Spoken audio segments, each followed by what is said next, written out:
We celebrate America. What a difference a day makes. Here on the floor of Madison Square Garden, it's a rumbling volcano all set to erupt behind Bill Clinton's acceptance speech tonight. But more than that, the shockwaves out of Dallas that swept the nation today. Ross Perot quit. So now, more than ever, this may be make or break time for Bill Clinton, and it is a whole new presidential campaign 92.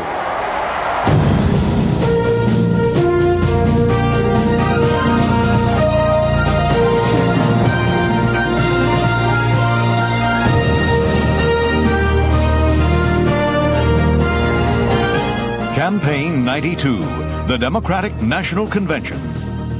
Live from Madison Square Garden in New York City, here is Dan Rather. Well, here in the pit on the floor of Madison Square Garden, the delegates are absolutely stunned, and they have the same questions you do about the news out of Dallas today that instead of Ross for boss, it's no-go Perot. And everybody here is asking. Delegates have their fingers crossed whether this could mean a crossover to Bill Clinton. And there was always pressure on Governor Bill Clinton to stand and deliver tonight, to say exactly who he is and what his core center is, what his vision of America is. But now the pressure has at least quadrupled because Clinton is being asked to also get those millions of voters who had dialed into Ross Perot to tune in tonight to agree that his message is their message and that Bill Clinton is the new leader of the Coalition for Change. There's a lot of other news around. We hear that President Bush is making a big advertising campaign buy for next week to go on the attack against Bill Clinton, and there's some new poll figures out. For those, let's go to the podium and our chief Washington correspondent, Bob Schieffer. Bob? Okay, Dan, well, the noise you hear is they're about to give the vice presidential nomination to Albert Gore by acclamation. You're right. The talk is about who benefits from Perot's withdrawal, and the polling we've been doing this week suggests and gives some pretty good reasons about why he withdrew. It also suggests that for the moment at least, Bill Clinton is going to be the beneficiary. Here's how the numbers look. In a three-way race, Clinton for the first time had moved ahead of the president, and Perot was beginning to drop like a stone, dropping from 26 percentage points to the 18 points that you see there just since last week. And in a two-way race, when you take Perot out of it, Clinton has an even wider lead, topping the president 49 to 42 percentage points. Well, as we all know, polls reflect the situation as it is at the moment, and the election is not till November. But the numbers continue to look good for Bill Clinton. Dan? Thanks, Bob. And the crowd here is responding to a plea from the podium to sort of, let's get it up, folks. Let's get the excitement level going. Bob Schieffer's admonition about polls, his caution about polls, we want to underscore. He sort of heard that, listen, if Davy Crockett had taken a poll, he never would have stayed at the Alamo. Let's go to Ed Bradley across the floor, who's checking out reaction here on the floor. Dan, you know, every time I hear people talk about polls, I think of something that Governor Ann Richards of Texas said the other day. She said the only thing that a poll tells you is movement at any given moment. And the thing you have to keep in mind about conventions is that every convention has movement, and most of the time it's good. Go back to 1976. Jimmy Carter got a good convention. He came out of here with movement in the polls. He was 33 points ahead of Gerald Ford. By the time of the election in November, that lead had dwindled down to just 2 points. 4 years ago, Michael Dukakis got a good bump in the polls from his convention. He walked away with a 17-point lead over George Bush, and he lost big time. So, you know, the cup runneth over here now, but there's a long time to November, and as Bob said, there's many a slip between the cup and the lip. Dan? Thanks, Ed. And just after the podium got the crowd up on its feet and shouting, then it asked that Albert Gore, Jr. be proclaimed by acclamation the Democrats' candidate for Vice President of the United States. Gore will now give his acceptance speech after this big demonstration finishes. Let's switch over to Susan Spencer, our White House correspondent, who's doubling as a floor correspondent. Susan, how is all this Perot quits headline likely to affect the Bush campaign? Well, the Bush campaign is insisting that this is absolutely great news for them. One official I spoke to said today this is the first day of the rest of George Bush's political life. They seem to think that this gives the president a chance to reintroduce himself as the agent of change, and that it's much easier to do this in an atmosphere where there's only one opponent rather than two. Now, convincing the voters that the guy in charge is the one to look for change is a little bit tough. Most Republicans are quite hopeful that the Secretary of State, James Baker, is going to come riding in to rescue the campaign and put it on that track. In the meantime, as I think you mentioned, the president's going to be campaigning hard starting tomorrow. Ads are going to start in about 2 weeks. And the Republicans say, don't expect anything negative from us. I doubt if there is one person in this room who believes that. Dan? Thanks, Susan. Coming up soon, Vice Presidential candidate Al Gore is arriving at Madison Square Garden. Bill Clinton, they're showing you pictures now, also arriving at Madison Square Garden. Take a bit, crunch time, not only for Bill Clinton, the party's presidential nominee, but also for Albert Gore Jr., a young man who's been trained since the day he was born for this moment. And as we watch the pictures of the handshakes before the big night at Madison Square Garden, we're saying the pressure's also on Al Gore because, while very few of them want to say it publicly, some of these delegates are now saying, boy, with Perot out of the race, was Al Gore really the smartest choice for Bill Clinton? And, of course, the White House today, starting its spin campaign early, President Bush sent out one of his campaign strategists to say, well, of course, Gore was a very bad choice. So we talked about pressure on Bill Clinton, and the maximum pressure is on Clinton tonight to deliver. There's also a lot of pressure on Albert Gore Jr. of Tennessee, who'll be speaking next. Right now, we're going to take a break. Stay here with us for more from Madison Square Garden.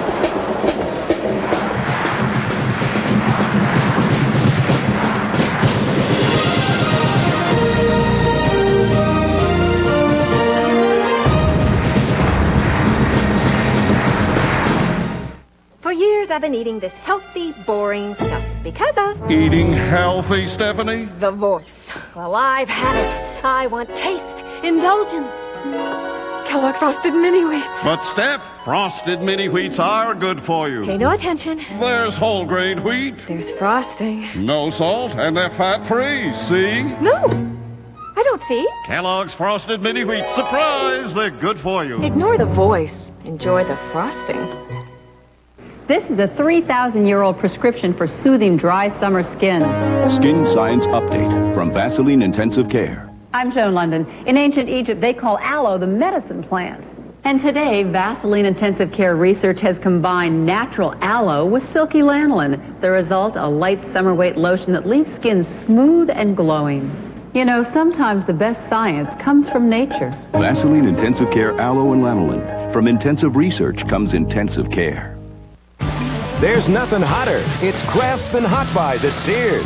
This Craftsman half-horsepower garage door opener with 2 3-function transmitters is a sizzling $149.99. The hottest buys this summer are at Sears right now. This was me before I lost 34 pounds in 5 months. That was actually me before I lost 42 pounds in 5 months. That was me before I lost 40 pounds in 6 months. They all did it on the Ultra Slim Fast No Hunger Diet Plan. A delicious shake for breakfast, another for lunch, a sensible dinner, and 3 great tasting Ultra Slim Fast snacks a day. And the snacks helped me through the hungry parts. Chocolate bars, what's better than that? It's great. The Ultra Slim Fast No Hunger Diet Plan. Losing weight and feeling great. You know how to keep your lawn beautifully green, even in a heat wave? It's easy with Miracle-Gro Lawn Food. It feeds as you water, so it can't burn. It's absorbed fast, so you get results fast. Miracle-Gro Lawn Food, the cool summer feed for your hot summer lawn. He promised to solve the nation's problems his way, and millions got on the bandwagon. An in-depth look at Ross Perot tomorrow on CBS This Morning with Harry Smith and Paula Zahn. There's a mystery writer named Fletcher, whose friends all go out on a stretcher. She'll pry and she'll poke. It's murder, she wrote. She's clever, so you'll want to catch her. Sunday. After a hard day, most people like to unwind. I need a laugh! So this fall, CBS will have Monday night comedies and a whole new comedy lineup on Fridays, too. That's enough laughs to get you through the week. All you have to do is get through the door. Murphy Brown, Monday on CBS. Back on the floor of Madison Square Garden, we're with the senior senator from Texas, Democratic Senator Lloyd Bentsen, who was the Democrats' vice presidential candidate in 1988. Senator, thanks for being with us. Good to be here. With Perot out, is Albert Gore Jr. still the best running mate for Bill Clinton? I think he's excellent. He's mainstream. He's very bright. He's energetic. He'll bring a lot to the ticket. But he's not enough to help it carry Texas. Now Bush is the favorite to carry the state, is he not? I think Texas is up for grabs. There's a resentment on the part of a lot of the Perot followers on this orchestrated attack out of the White House, personal attack on Perot. I don't think Perot was expecting this. He's a family man and feels very strongly about that. There are those that think this might have helped get him out of the race. A lot of those Perot followers are then going to be looking at Clinton as the alternative. Now they see Clinton as viable and credible and leading in the polls. So they're going to be taking a second look at Clinton. It'll help. Now, you beat George Bush once in a Senate race. That's how you got to the Senate. You know him well. Is he likely now to make Dan Quayle an endangered candidate as his running mate? Could he drop Quayle? Would he? Well, he certainly could. I question that he will. What I'm impressed with Clinton is that he chose someone that, and the primary obligation of a presidential candidate is to choose someone that can succeed him if something should happen to the president, who can run the country. He kept that as a major criterion when he chose Gore. Much better than the choice, I think, that Bush made. But Dan Quayle has very high negatives. If you're walking in George Bush's shoes, do you or don't you say to yourself, listen, I picked the guy out, I love him, but maybe I can't afford him? The president ought to think first of the country. And if that's the case, he ought to be choosing someone who's capable of taking over the presidency if something happened to George Bush. Your opinion, Senator Bentsen, can the Clinton-Gore ticket win without carrying California? The odds are certainly against them if they can't carry California or if they can't carry Texas. But I also think they have a real shot at doing it. I think more and more people are listening to Clinton where they turned him off in the beginning. They like what they hear. They see here's a man who has a specific, definite economic program to get this country moving again. Senator Bentsen, thanks a lot. KLBA, tell Mrs. Bentsen hello. Thank you very much. Let's check in now with our resident political analysts, Joe Klein and Kevin Phillips, who are going to talk about the effect of Perot's stunning decision, not just to pull out, but the timing of his pullout. First, Joe Klein. This was totally unexpected, and the early read is it might help Clinton, but isn't it a danger for Clinton here? Well, yeah, I think that this is such a volatile year. It could go any way. But the thing that I'm thinking about, Dan, is the fact that this really points out the difference between politicians and mortal men and shows how weird politicians are. A lot of business leaders, successful people like Ross Perot, look at the politicians and they say, I can answer questions like that. I can give speeches like that. But when the tough times come like this, it separates the men from the boys. A politician begins to slide in the polls and he thinks about Harry Truman and being a comeback hero. A businessman begins to slide in the polls and he begins to think about Chapter 11. I think what Ross Perot did today was to decide to cut his losses, and we have a guy who's going to be on the podium tonight who is as down as I've ever seen a politician. He's climbed out of a hole. He's got a mountain to climb now with running one-on-one against George Bush. We'll see whether he can deal with heights. Now, Kevin Phillips, what is the effect on the Perot quitting on this convention? Well, I think on one hand, the Democrats do have a little bit of a problem. They now president only has to fight a one-front war. He doesn't have Mr. Megabucks out there running negative things against him. But what you've got is a Democratic opportunity here. And the opportunity for this convention to continue this building sense of a change coalition is that Ross Perot was kind to the Democrats in several ways. The first thing is he talked about the Democrats becoming a responsible party again. The second thing that he's done is to get out in time for both Al Gore and Bill Clinton to make an appeal to the Perot people in their speeches. And the guessing is that's what they're going to do. And I think the White House is nervous about that, and they will be coming back next week. But this is the night for the Democrats to appeal to the Perot people. And so we'll see whether Albert Gore and then Bill Clinton can take advantage of the opportunity. Our CBS News coverage live from Madison Square Garden's floor will continue in a moment. Stay here with us.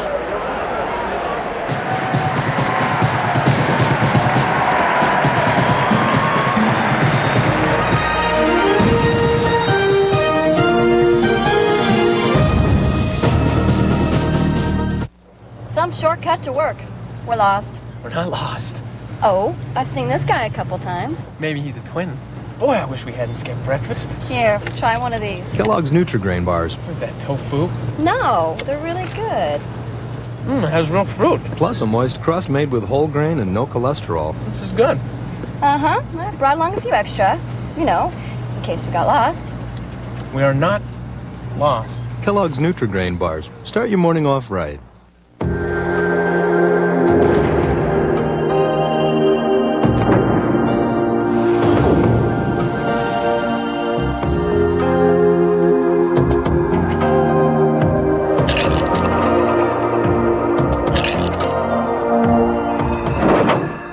Hi, Dad. Where'd you guys come from? Oh, we just kind of blew in. Cool, clean, refreshing Lipton iced tea. Share the experience. Imagine a pillowy cushion of softness with every step you take. Dr. Scholl's 2-layer air pillow insoles. 1 layer for shock, 1 for comfort. Dr. Scholl's. You'll feel better when the doctor is in. A woman's sensitive system. Some women have sensitive systems. Tension, diet can make them irregular. New Correctol Extra Gentle is a laxative with no stimulant, no cramps. New Correctol Extra Gentle. Sensitive to a sensitive system.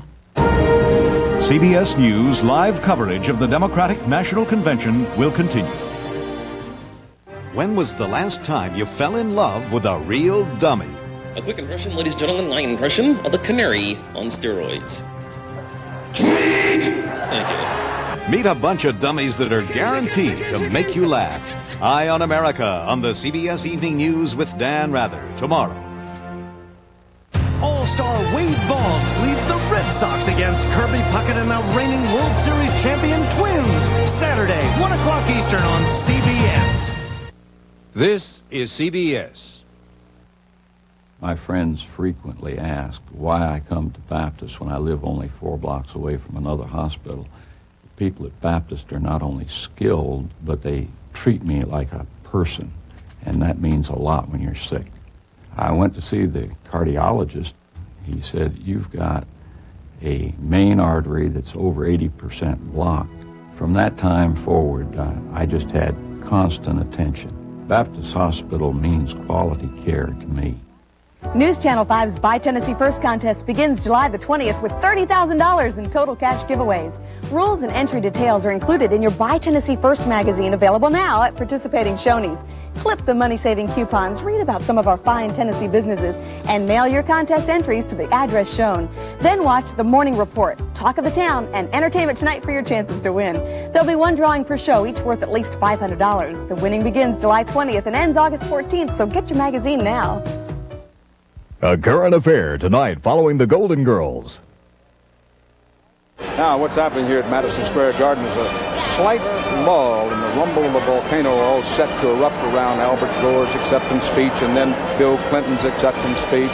Chipper Gore and her children came out, took about the podium a moment ago. What's on the schedule now is Hillary Clinton and her 12-year-old daughter. She and Governor Bill Clinton's 12-year-old daughter, Chelsea, take their turn at the podium. This is all part of the regular convention ritual that happens at Democratic conventions and Republican conventions year after year. And as we wait for the appearance of Hillary Clinton and her daughter Chelsea up on the podium, let's go to Susan Spencer in the Tennessee delegation. Susan. Dan, I'm here with Senator James Sasser of Tennessee, one of those border states, which at least until a few hours ago was thought to be pretty good Clinton territory as long as Ross Perot was in the race. Now Ross Perot is not in the race. What does that do to Tennessee?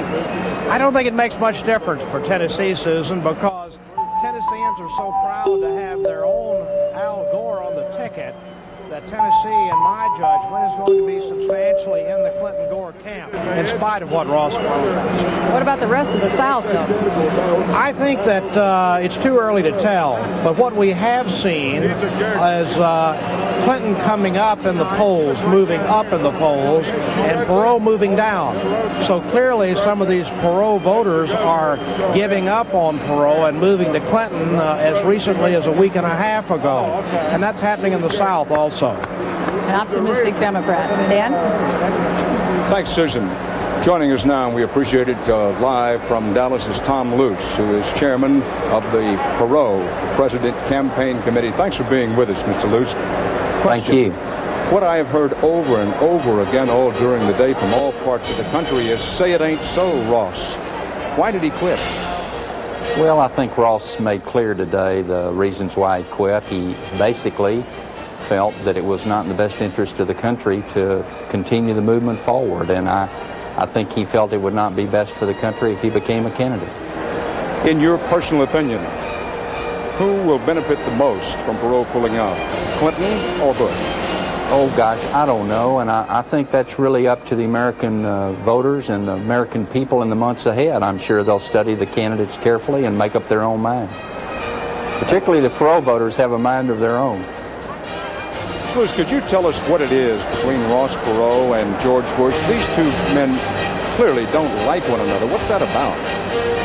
Oh, I think that's been really overstated. I've heard Ross Perot say on numerous occasions he has a high regard for the president. He has a high regard for the president's family. I think that's kind of the hyperbole of presidential campaigns. How could Ross Perot, a winner of the Churchill Award, who very recently went around the country quoting Churchill as saying, never give up, never give up, never, never, ever give up. Did he discuss that with you when you knew he was going to quit, saying, gosh, this makes it tough to do? Well, I think what Ross Perot has always tried to do is do what he thinks is in the best interest of the country. Obviously, it was a difficult personal decision. I'm sure it was a hard decision to make personally, but he did what he thought was best. Mr. Luce, thanks for being with us. Thank you. Tell Ross Perot we said hello. We'll be talking to him. Thanks. Thank you. Now, our CBS News coverage, live from Madison Square Garden, will continue in just a few moments.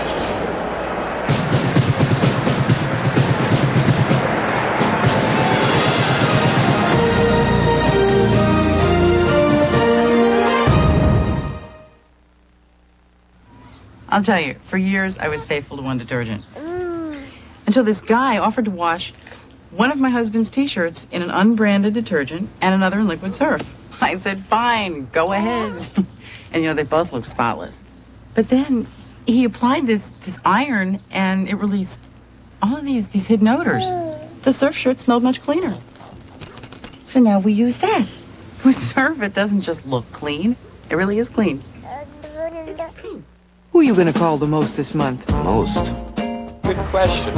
Isabel. With Sprint's new program, The Most, you'll automatically save on whoever you call the most each month. I call my lawyer the most. You'll save even more when the person you call the most is another Sprint customer. My Claire, she lives in Arkansas. I don't know. So now it's easy to save on whoever you call the most. My brother-in-law, Paul, or Bob. Even if you have no idea who that is.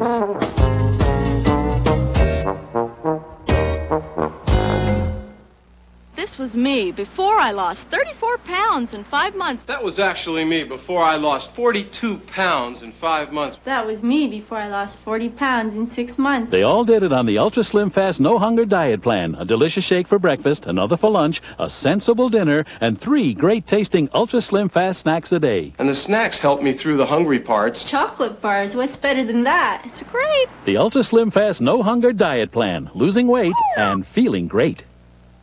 Joanne Cern talks about her new Goodyear Aquatred all-season radials. I was taking my daughter to play rehearsal, and it was pouring. The advanced Deep Groove Aqua Channel channels water away as you drive. And the lady in front of me just stopped. And I expected to skid, and I didn't. Aquatred, only from Goodyear. And that convinced me right then and there. Aquatred, we like to say the best tires in the world have Goodyear written all over them. Freeze! She was framed and convicted. I have 3 children. But her kids and her sister are the ones who must pay the price. Oh, my mommy! What am I going to tell them? The true story of one woman fighting for her freedom and her family. My kids are out there without a mother. Cheryl Ladd, Jean Smart, Locked Up, A Mother's Rage, Sunday. Bo loves CBS shows. Bo would love to have his own CBS show. Perhaps Murphy Bo. Or Redesigning Bo. Or Murder Bo wrote. Bo just has one condition. Yes, of course. Bo would like to star in 2 shows at one time.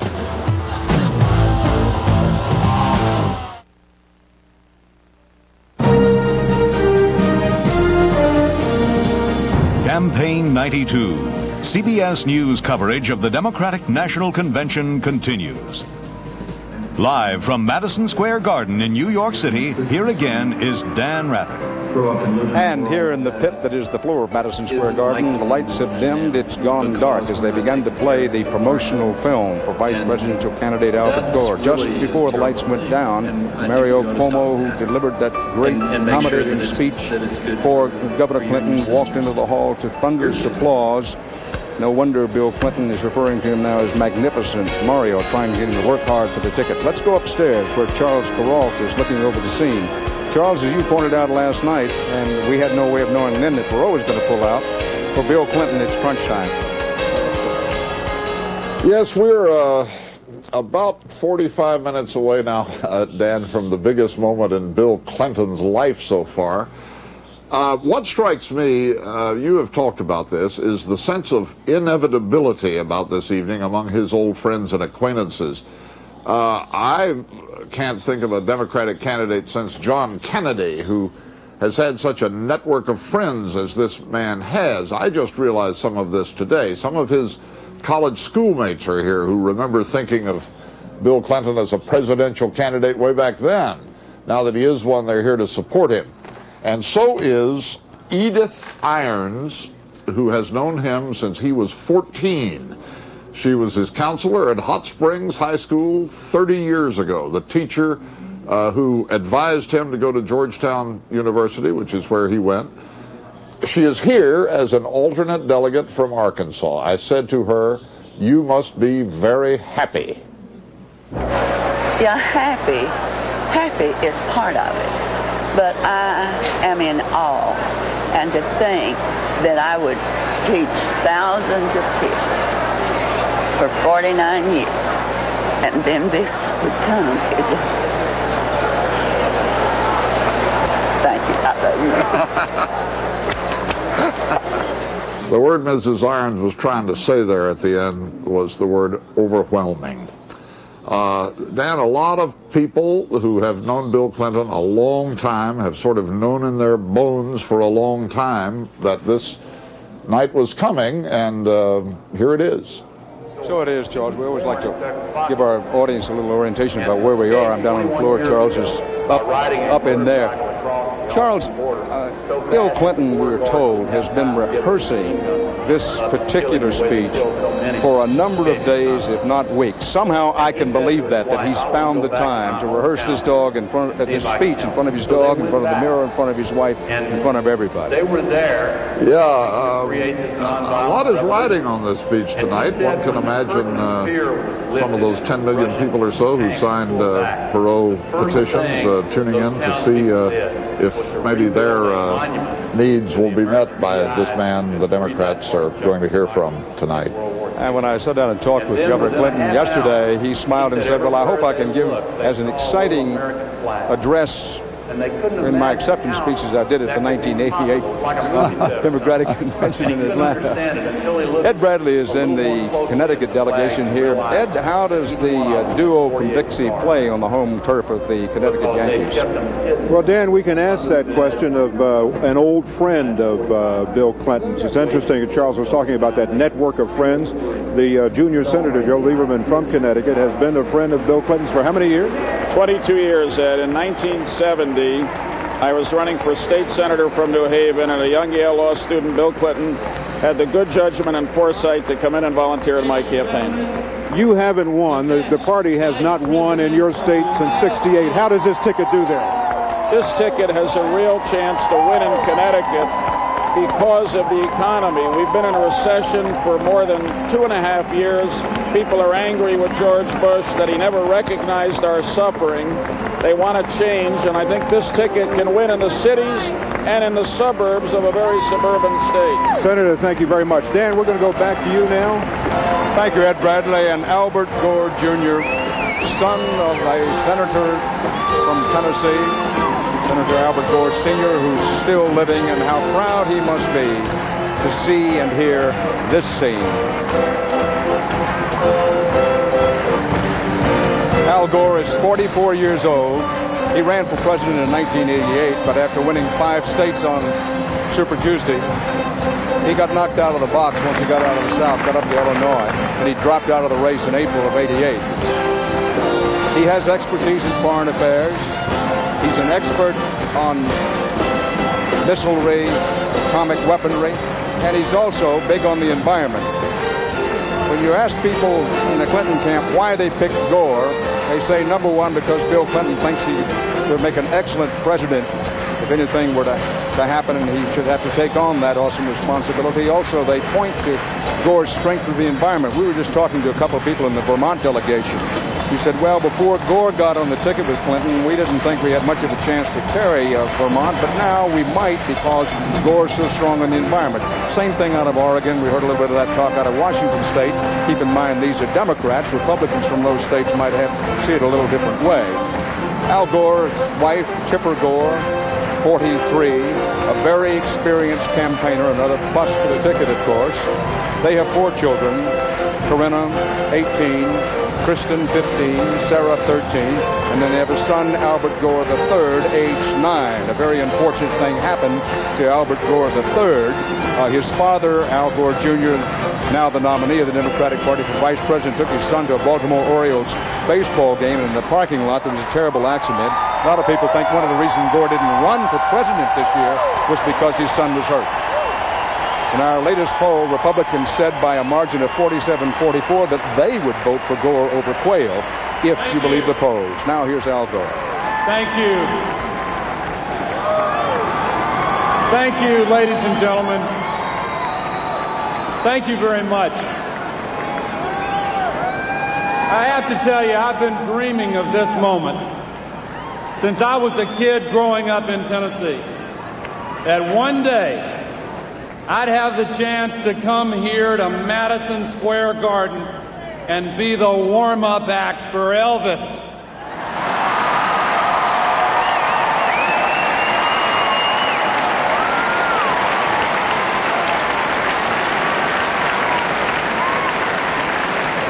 My friends, I thank you for your confidence expressed in the vote this evening. I pledge to pour my heart and soul into this crusade on behalf of the American people, and I accept your nomination for the Vice Presidency of the United States of America.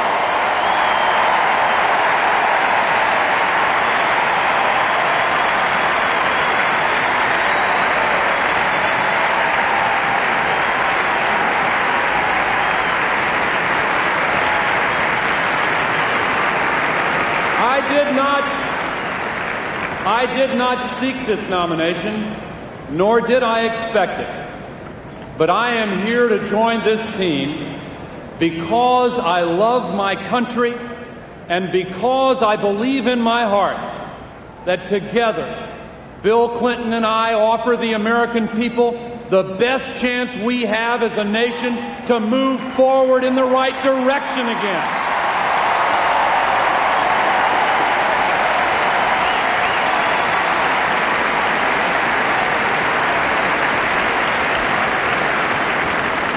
I'm here because the country I love has a government that is failing our people, failing the forgotten majority in your hometown and mine, those who scrimp and save and work hard all their lives to build a better life for their children.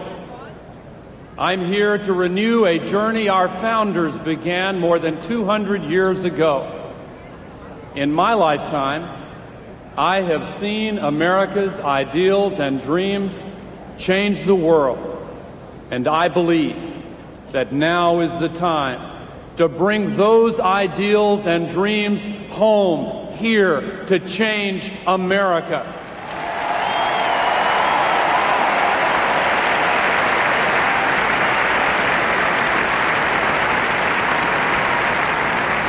Our country is in trouble, and while George Bush and Dan Quayle have been making excuses for deadlock and delay, people in other nations, inspired by the eternal promise of America, have torn down the Berlin Wall, brought communism to its knees, and forced a racist government in South Africa to turn away from apartheid.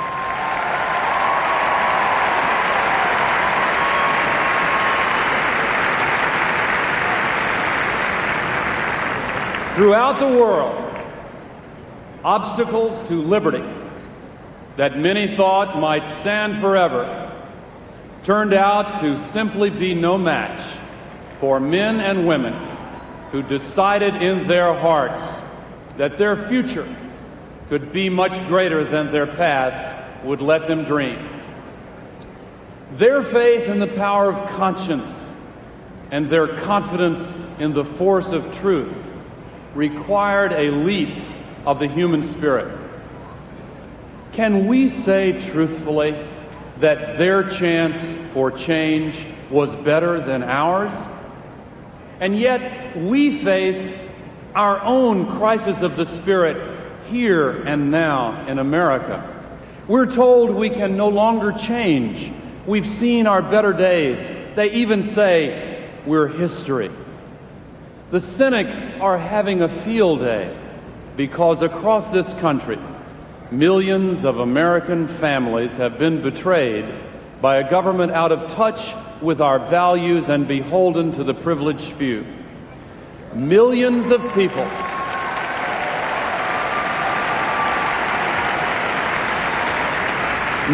of people are losing faith in the very idea of democracy and are even in danger of losing heart because they fear their lives may no longer have any deeper meaning or purpose.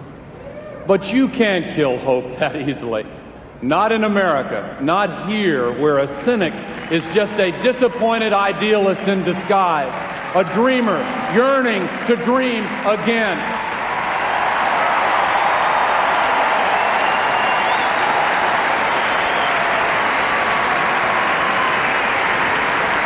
In every American, no matter how badly betrayed or poorly led, there is always hope. Even now, if you listen, you can hear the pulse of America's true spirit. No, the American spirit isn't gone, but we vow here tonight that in November, George Bush and Dan Quayle will be history.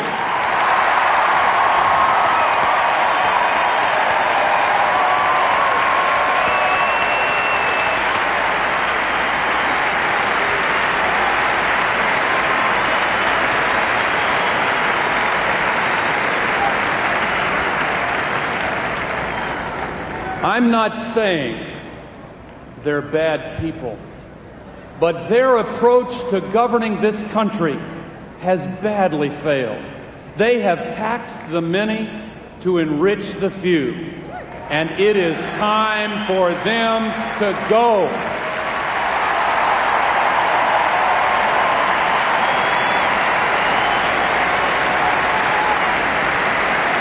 They have given us false choices, bad choices, and no choice, and it is time for them to go.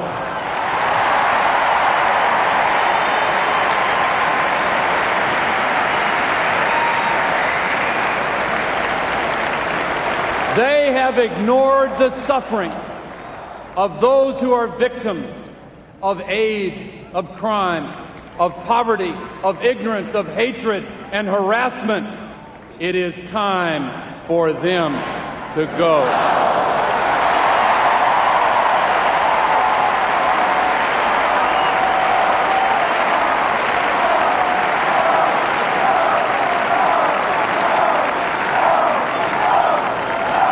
They have nourished and appeased tyrannies and endangered America's deepest interests while betraying our cherished ideals.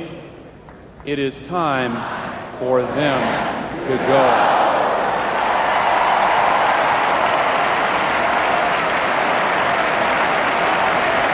They have mortgaged our children's future to avoid the decisions they lack the courage to make. It is time for them to go. They embarrassed our nation when the whole world was asking for American leadership in confronting the environmental crisis. It is time for them to go.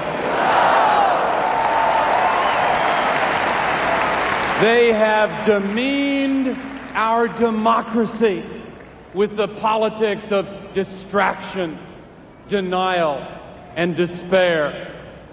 What time is it?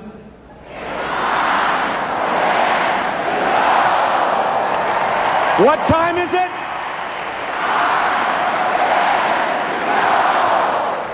What time is it?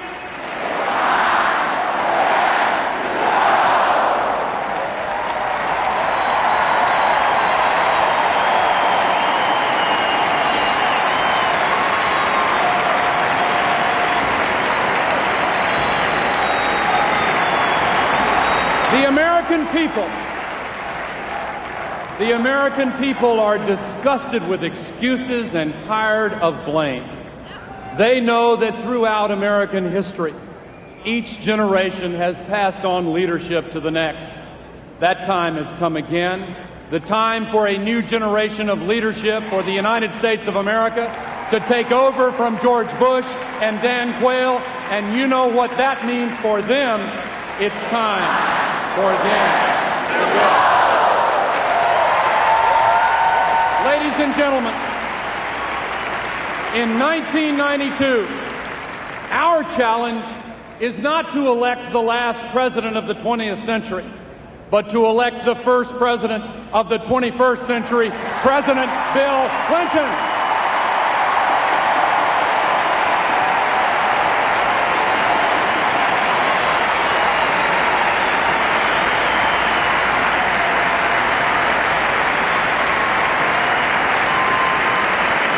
Bill Clinton has a plan that offers real answers for the real problems of real people.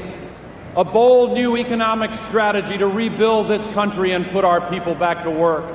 And if you want to know what Bill Clinton can do, take a look at what he has already done. For more than a decade, he has been fighting against incredible odds to bring good jobs, better skills, and genuine hope to one of the poorest states in our country.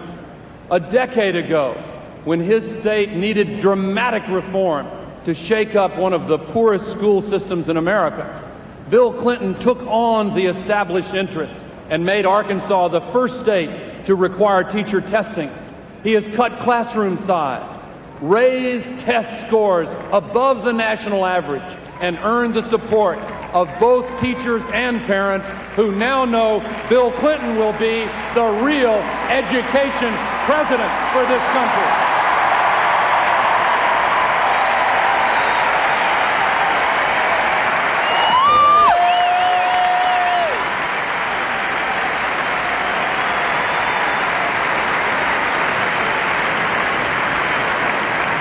For most of the last decade, while the Republicans have been trying to use welfare to divide us, Bill Clinton has led the fight to reform the welfare system, to move people off welfare and into the workforce. And he did all this while balancing 11 budgets in a row. Let me say that again. While balancing 11 budgets in a row and giving the people of Arkansas one of the lowest tax burdens in this country. No wonder Arkansas, under Bill Clinton, has been creating manufacturing jobs at 10 times the national rate.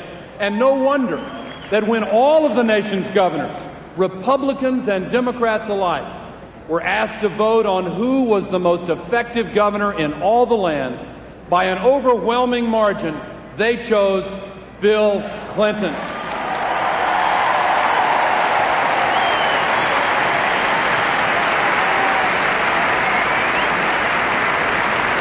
What we need in America in 1992 is a president who will unleash the best in us by putting faith in the decency and good judgment of our people.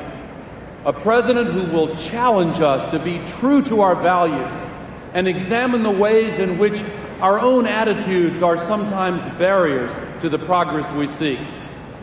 I'm convinced that America is ready to be inspired and lifted again by leaders committed to seeking out the best in our society, developing it, and strengthening it. I've spent much of my career working to protect the environment, not only because it is vital to the future of my state of Tennessee, our country, and our earth, but because I believe there is a fundamental link between our current relationship to the earth and the attitudes that stand in the way of human progress. For generations, we have believed that we could abuse the earth because we were somehow not really connected to it. But now we must face the truth. The task of saving the Earth's environment must and will become the central organizing principle of the post-Cold War world.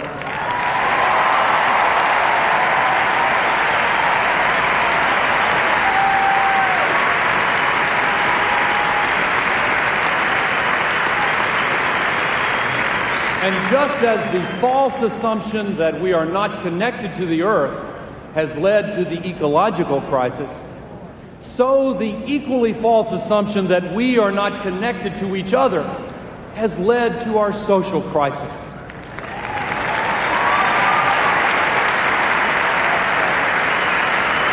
Even worse, the evil and mistaken assumption that we have no connection to those generations preceding us or those who will follow us has led to the crisis of values we face today. Those are the connections that are missing from our politics today. Those are the bridges we must rebuild if we are to rebuild our country. And those are the values we must honor if we are to recapture the faith in the future that has always been the heart of the American dream. We have another challenge as well. In the wake of the Cold War, with the reemergence of ancient ethnic and racial hatreds throughout the world, the United States must once again prove that there is a better way. Just as we accepted as a people, on behalf of all humankind, the historic mission of proving that political freedom is the best form of government and that economic freedom is the best engine of prosperity, we must now accept the obligation of proving that freedom from prejudice is the heart and soul of community, that yes, we can get along.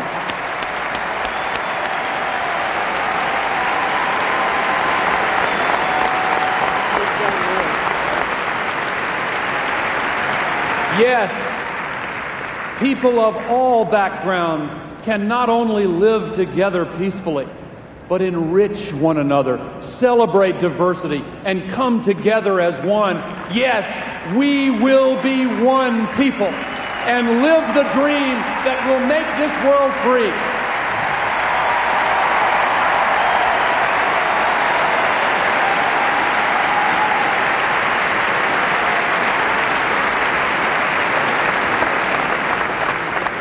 In the end, this election isn't about politics.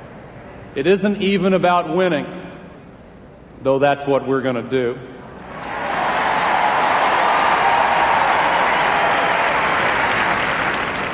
This election is about the responsibilities that we owe one another, the responsibilities we owe our children, the calling we hear to serve our country and to be a part of a community larger than ourselves.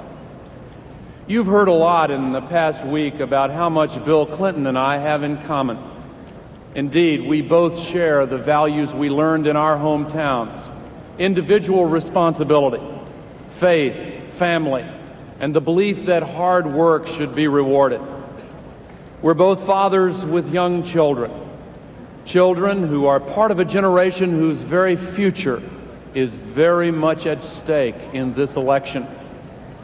And we're both proud of our wives, Hillary Clinton and Tipper Gore.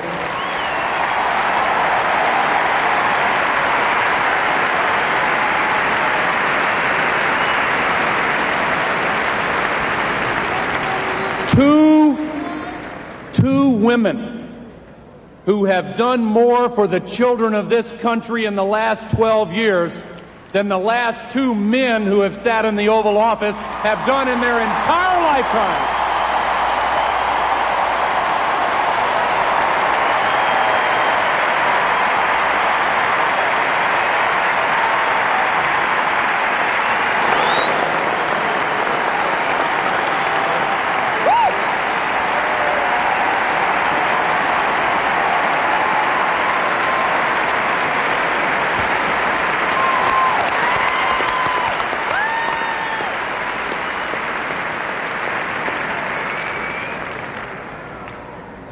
I'm proud my father and mother could be here tonight to see me join a ticket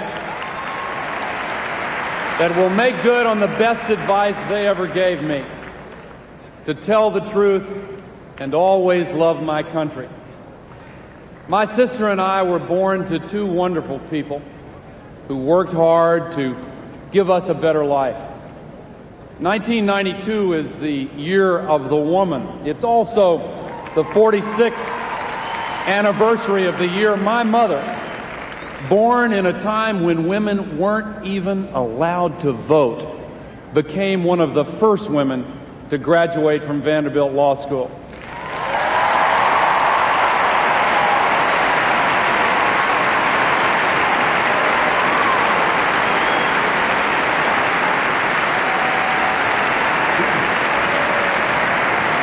My father was a teacher in a one-room school who worked his way to the United States Senate.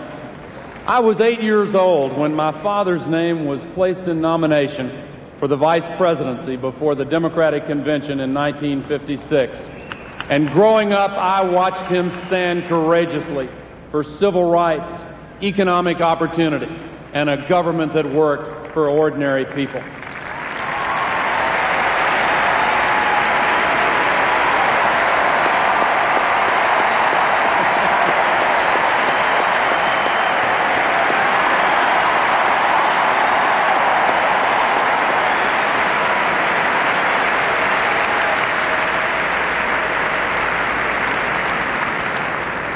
I don't know what it's like to lose a father, but I know what it's like to lose a sister and almost lose a son.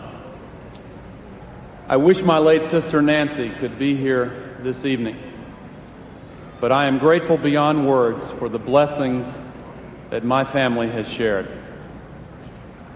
3 years ago, my son Albert was struck by a car crossing the street after watching a baseball game in Baltimore. Tipper and I watched as he was thrown 30 feet through the air and scraped another 20 feet on the pavement after he hit the ground. I ran to his side and held him and called his name, but he was limp and still, without breath or pulse. His eyes were open with the empty stare of death, and we prayed, the two of us, there in the gutter, with only my voice.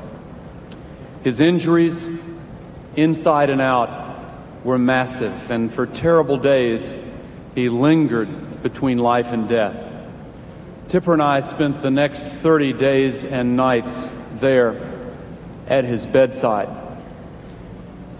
Our family was lifted and healed in no small measure by an incredible outpouring of love and compassion and prayers from thousands and thousands of people, most of whom we never even knew. Albert is plenty brave and strong, and with the support of 3 wonderful sisters, Corinna, Kristen, and Sarah, and 2 loving parents who helped him with his exercises every morning and prayed for him every night, he pulled through, and now, thank God, he has fully recovered and runs and plays and torments his older sisters like any little boy.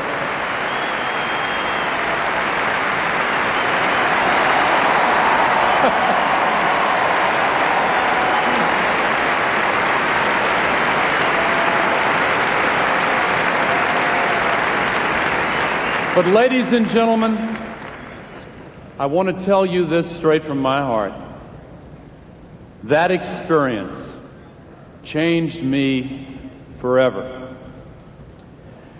When you've seen your 6-year-old son fighting for his life, you realize that some things matter a lot more than winning. You lose patience with the lazy assumption of so many in politics that we can always just muddle through. When you've seen your reflection in the empty stare of a boy waiting for his second breath of life, you realize that we were not put here on earth to look out for our needs alone.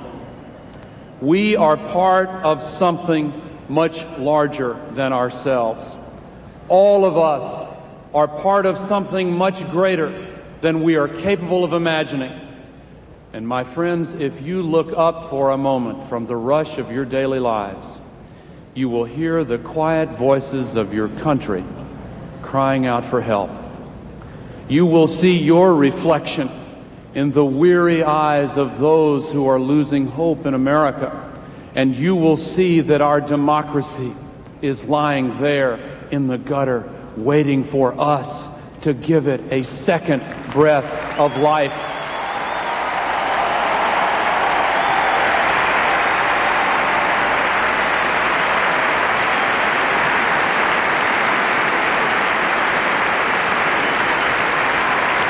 I don't care what party you're in, whether you're an independent, whether you have been tempted to just give up completely on the whole political process. We want you to join this common effort to unite our country behind a higher calling. If you have been supporting Ross Perot, I want to make a special plea to you this evening. Stay involved.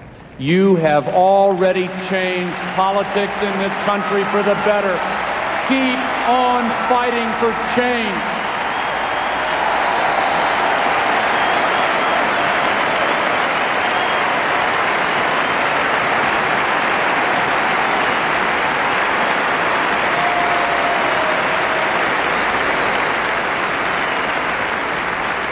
The time has come for all Americans to be a part of the healing.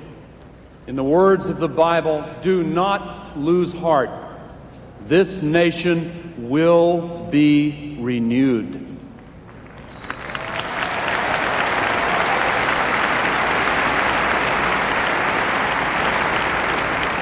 In order to renew our nation, we must renew ourselves. Just as America has always transcended the hopes and dreams of every other nation on earth, so must we transcend ourselves and, in Gandhi's words, become the change we wish to see in the world.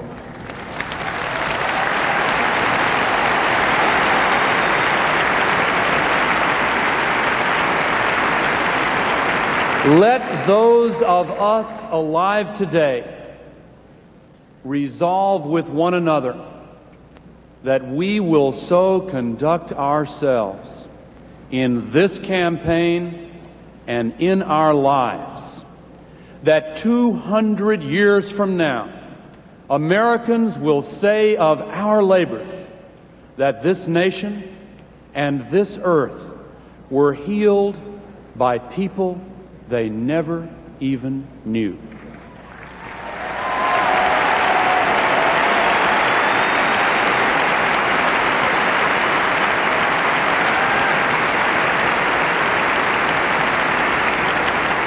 I'm told that Hope, Arkansas is indeed a lot like my hometown of Carthage, Tennessee, a place where people do know about it when you're born and care about it when you die.